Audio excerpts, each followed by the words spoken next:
Hey everyone, this is Dr. Jackie. This is my first solo episode on this here Black Social Capital podcast. Dr. Theo and I are doing things a bit differently this season. So first, we are giving you video episodes. We are also going to be doing episodes both separately and together. So you'll see us together sometimes, and sometimes you'll get just me. Sometimes you'll get him and a group of folks. You'll see how it goes when he does his. But yeah, so we're doing things a bit differently. And we're also going to be putting out episodes the first Monday of every month. So look out for that. You can follow us on YouTube, like, subscribe, all of that, get the notifications. So yeah. So, for those of you who are listening for the first time to our podcast, welcome. And know that the Black Social Capital podcast is an arena for us Black folks to share experiences and our expertises with our people so that people can navigate grad school, undergrad, entry level positions, mid level careers, and all of that while they're also trying to live their best lives. So you probably already saw this in the description or the title, but today I am going to talk about long-term stock investing and not so much like how to do it and like how to read the numbers and all of that. I'm not going to get into that, but kind of just how to get yourself set up on how to approach something like long-term stock investing. So first, I'm going to start by telling you my own stock investing journey, and then I am going to go over a few things that you should know if you are interested in getting into the stock game or something like it. So to start with me, like my educational journey was in like education and counseling and city and regional planning and psychology. I don't have a background that would, entail me learning anything about stocks, learning anything about investing for the most part. So I definitely am coming at this subject from a place of someone who was interested in it and got started like an average Joe from square one and had to really just start from scratch. So I'll eventually do an episode about wealth building as a first generation college student or a first generation college alumni, and I'll talk about how your investing portfolio really starts when you are when you're, getting your first job and you get that 401k or 403b for those of us who are in higher education or just education in general. I'll talk about that, but I think for today's purposes, I would say like my stock investing journey actually really started when I started playing Cash Flow. It's a game, a board game, kind of like Monopoly, Game of Life, like kind of in that realm. So I started playing this game called Cash Flow with my friends, and you basically spend time in that game trying to figure out how to invest your money, how to pay stuff off if that's part of your strategy that makes sense for that particular round of the game. And you're trying to get out of the rat race, which means making enough passive income to quit your full-time job. And then from there, you're like a super investor and you try to you try to win the game by doing X, Y, and Z. So we started playing this game and we loved it. We were having a ball. And eventually we wanted to start investing for real. And that's where an organization called Better Investing came into play. Someone told us about it and we started figuring out how to create a stock investing club. We manage a portfolio together. And eventually, from that experience, I started my own portfolio once I felt confident in my abilities and also once I had a little bit more money because, a girl works in education. I didn't have all the money to begin with when I was starting. But we started the Stock Investing Club in 2016. So we've been at it for a little over 6 years now, and things are going really well with that. I would say another really important part of My stock investing journey was reading books, just in general, to make sure that stocks were one, a really good idea for me, but also two, to just really wrap my mind around investing and what it meant to build wealth and what it meant to even retire as a millennial, because what it means for us, born millennials and Gen Zers, right? Like what it means for us to retire is not what it means or meant for those still working from other generations who are still, either working or retired. Like it really varies. So anyways, read a ton of books, and I'll talk about those books specifically in that other episode as well.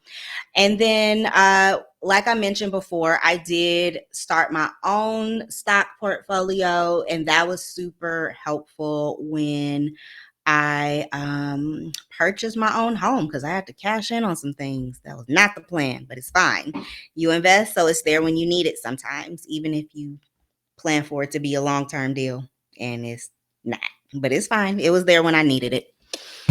So, that's basically where I'm coming from. It's something that I've been learning over the last 6 years, doing a lot of education still around just investing in general, wealth building in general. But stocks is where I really started in terms of studying something, right? And I want to talk about the steps to take if you're interested in starting stock investing or refining a stock investing strategy for yourself. So, I have three things that I really want to share. The first is like, take credit for what you already know and do it without being overconfident. So, a lot of people are familiar already with David Ramsey's steps to financial freedom, and maybe they've done some self education through reading or watching videos, or maybe they've already bought stocks, right? Like, people have already dabbled in this world in one way or another. So, you don't have to approach it like a blank slate if you're not truly a blank slate. That probably won't help you in the long run. But at the same time, once you're like, okay, well, I know about this much, right? You want to be honest about what you do actually know, from having, done those activities, and then be extra honest about what you need to learn more of to get to where you're trying to be, right? So maybe I understood that I needed to have stocks in different industries, and that was something I was good at doing. But I was good at identifying different industries for my portfolio, so I could have stocks in different places.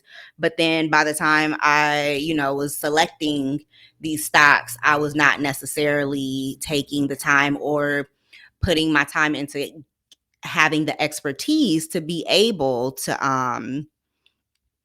have the expertise to be able to know what I was looking at. Like, how do you know you have a good stock or not? How do you know that the amount of time that you want to be invested in the stock is how long you actually like should be invested in that particular stock? How do you know how long you even want to be invested in a particular stock? Like, there are ways to have strategies around all of those things. And if you can't answer those questions, you want to be really honest about what you know and be honest about what you don't know yet. So once you have taken stock, you want to apply the best way that you learn. So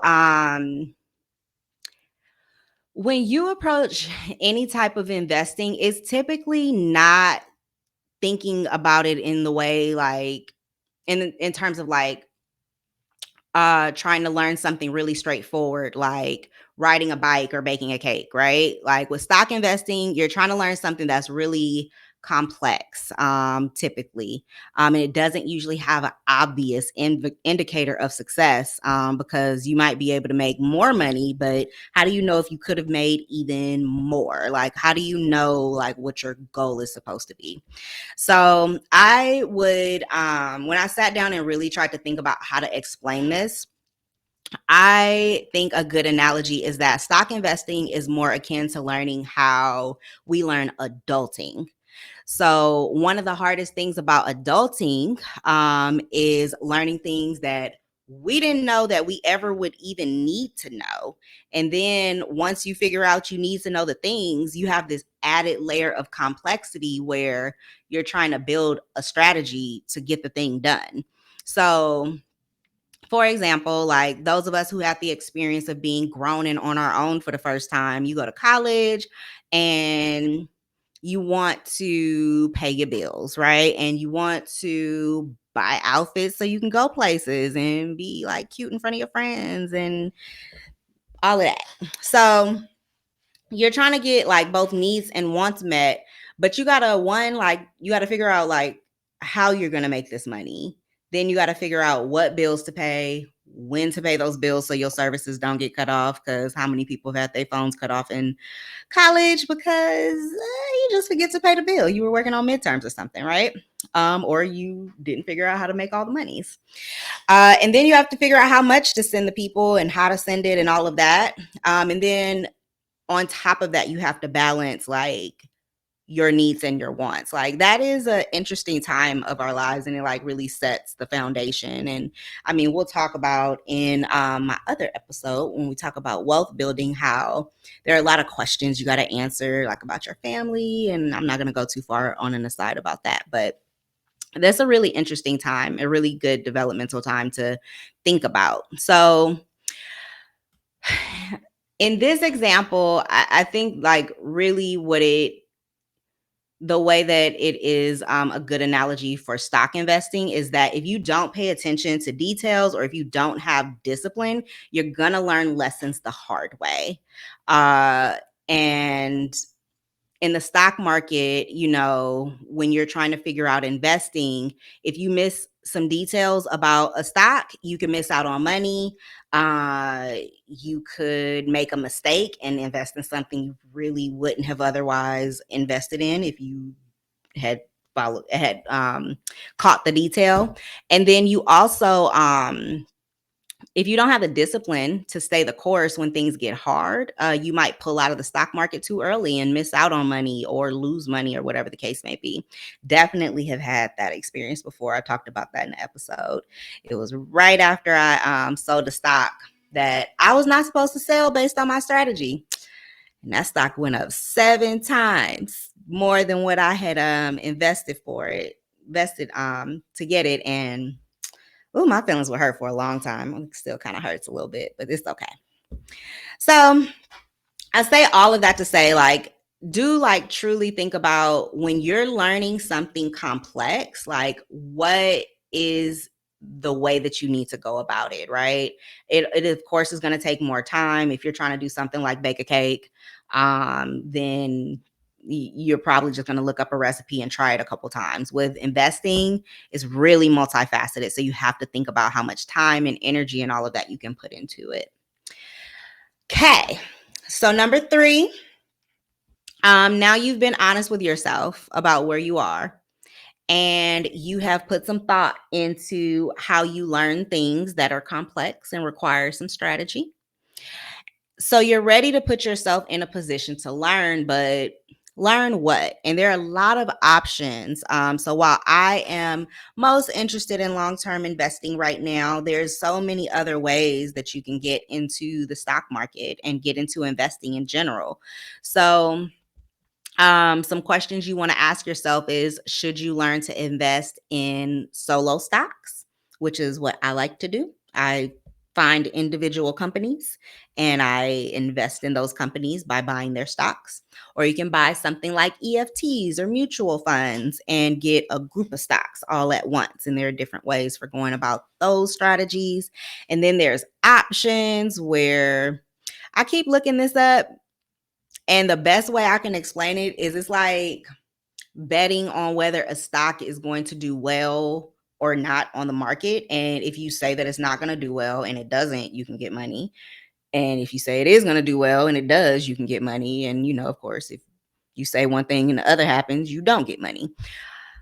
It's kind of like going to Vegas and I don't know, maybe like playing roulette or something. It's very interesting. So that's something that I definitely need to research a little bit more, but I think that's a fair way to understand it, because I keep reading about it and that's kind of where I keep ending up. And then there are a ton of other products. So other questions you want to ask yourself is, should you pay someone to invest for you or should you do it yourself? And there are there are pluses and minuses to that. If you are doing it yourself, you got to learn all the things. And that should not necessarily scare you, but it should let you know how much time it's going to take for you to be able to get your stock investing strategy up off the ground. If you pay somebody to do it, then that's more like, um, you know, somebody else has the expertise. And one, you got to make sure there's someone you trust. And there's some trustworthy people out there, and there's some not trustworthy people out there. And then two, you got to share some of your profits with that person because they're doing all the work, right? So if you want all the money, you got to learn how to do it yourself. You just got to put the time in. And if you don't mind sharing the money and you find someone good, then maybe you pay someone to help you invest. And then other questions are like, do you want to be a long-term investor or do something like day trading? So I'm a long-term investor. I like to analyze a stock. And when I analyze a stock and decide that I'm going, invest in that company, I'm in it for 5 years unless I have a very good reason to jump ship. Like either the company's not doing well or something happens, like you need to buy a house and you need the money for your closing costs, so you just sell the stocks and you move on. Not the plan, but that's how it worked. So that's what long-term investors do. We typically try to keep the stock for a few, like at least a good amount of years. And sometimes long-term investors will just, keep those stocks forever. And we had a stocks like all the way through into retirement and beyond. Then there's day traders, and day traders might have a stock for only a few hours. They might have a stock for a couple days, right? But they're not really trying to like purchase a stock and see the money like double and triple. I mean, that's great if it does, but a lot of times people who are day traders, and this isn't universal because some people do day trade to try to double their money, right? But that's a strategy that I think is more typically associated with long-term investing. With day trading, typically people are taking a large amount of money, investing it in something, and something that isn't really usually super costly. So it might be like penny stocks. And then when that penny stock that they've invested in goes up a few cents, they've invested so much money that those few cents really add up. And then they take their money out and they keep doing it. And they just make money and money and money. And you can make hundreds of thousands in a day if you really know what you're doing. So I just asked a lot of questions. And there's really no one right way for everyone to go about this. And there's not even a singular right way for like one person to go about it. So you want to ask yourself all of those questions and figure out what your strategy is. I would say my best advice is to take your time and answer those questions, all the way from the like being honest with yourself about what you know um to figuring out your strategy. Take your time with it, and then when you're ready, like for real, dive in and just get it done.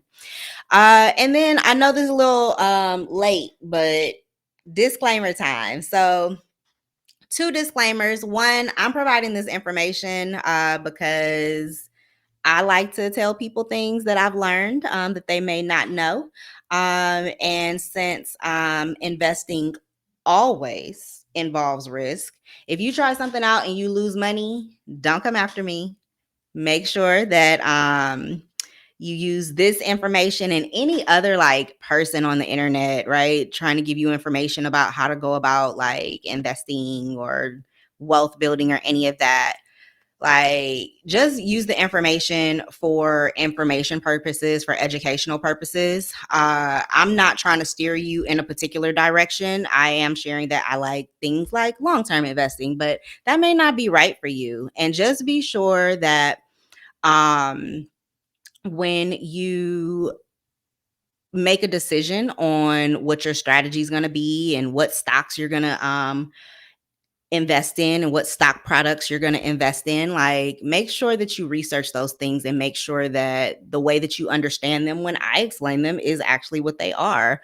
Because sometimes I can say something one way and you can define it another way when you read it on, I don't know, like Investopedia or something.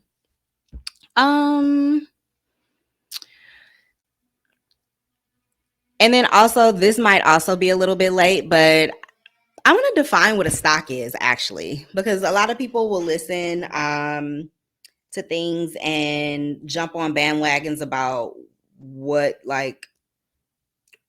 stock product or investing strategy is hot at the time. But a stock is a really specific thing. And it's essentially like an agreement between you and the company or companies that you are investing in, depending on which stock product you're buying. And I'll come back to that. But it's like a little piece of ownership in a company. So companies sell these little pieces of ownership because they want to take your money and spend it on their company. And they want to do things like hire more people, or they might want to buy resources and materials so that they can get ready to launch a new product. So whatever it is, they're trying to invest in their company, but they don't want to use their own money, or maybe they don't have all the money. And essentially, they just want to borrow somebody else's money so that they can make their company stronger. And in return for you letting them hold your money and invest in themselves with it, you will hopefully get more money back than you let them use. So it's kind of like for those of us who watch, I think it's Popeye. There's a character, I think his name was Wimpy. And he was like, I will kindly give you $2 tomorrow or on Tuesday if you give me a hamburger today. And that's essentially what it is. But if you know what you're doing, then you can, figure out if you actually gonna get that $2 on Tuesday as opposed to less money or the same amount of money by the time you're trying to take the money out. I think in terms of definitions, I covered everything. So I think that's really it. So I wanted to wrap up and say that in reality, while I'm talking about stock investing in particular, you are probably going to need a combination of strategies to reach your investing goals when you do get going. So I shared a little bit earlier when it came to stock investing. I started with group investing because I didn't have the education, I didn't have the skills to do it myself. And then when I felt confident in my skills and that I knew the things, and I also was making a little bit more money and could afford to actually put money into the stock market, I started my own portfolio. And you can baby step it. It's cool. You need to be consistent about it though. And finally, I just want to mention that I do have a workshop available for long-term stock investing. So this workshop in particular sets you up to do investing either by yourself as a solo investor or with a group in something like a stock club. So it's really valuable in that sense. So if you decide that long-term investing or long-term stock investing is specifically a good strategy for you, then consider the workshop. If you decide to go another way, all good. Best of luck. I'm sure you'll make gobs and gobs of money, but that is basically it. So look on our website, Stay Motivated and Rise Together /shop, or go to Stay Motivated and Rise Together and click on the merch. And in the spring, because I think I'm going to offer this again. I offered it earlier last spring, but I'll offer it again in the spring. It's about like maybe 8 weeks. So I'll offer it again in spring 2023.